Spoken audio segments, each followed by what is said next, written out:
আজকে আমি আপনাদের শিখাতে চলেছি রিস্ট জয়েন্টের এক্স-রে কিভাবে করা হয়। ধাপে ধাপে আমি সবকিছু দেখাবো। Step 1, machine setup. X-ray machine চালু করুন। প্রয়োজনীয় ফ্যাক্টর যেমন কেভিপি এবং এমএএস সেট করুন।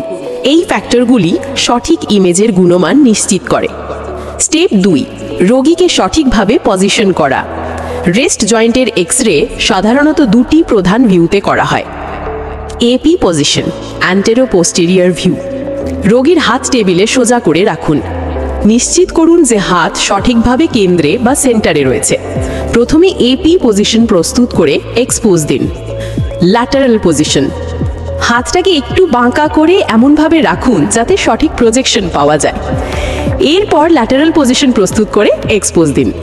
Step 3, image processing. এক্সপোজ দেওয়ার পর কম্পিউটারে রোগীর আইডি বা পেশেন্ট আইডি দিন।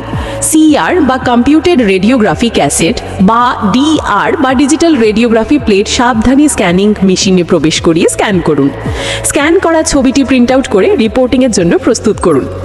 আপনি যদি এক্স-রে কিভাবে করা হয় শিখতে চান তাহলে চ্যানেলটি সাবস্ক্রাইব করে রাখুন। ভিডিও দেখে যদি কিছু শিখে থাকেন কমেন্টে জানাতে ভুলবেন না। ফুল ভিডিও চ্যানেলে দেওয়া আছে।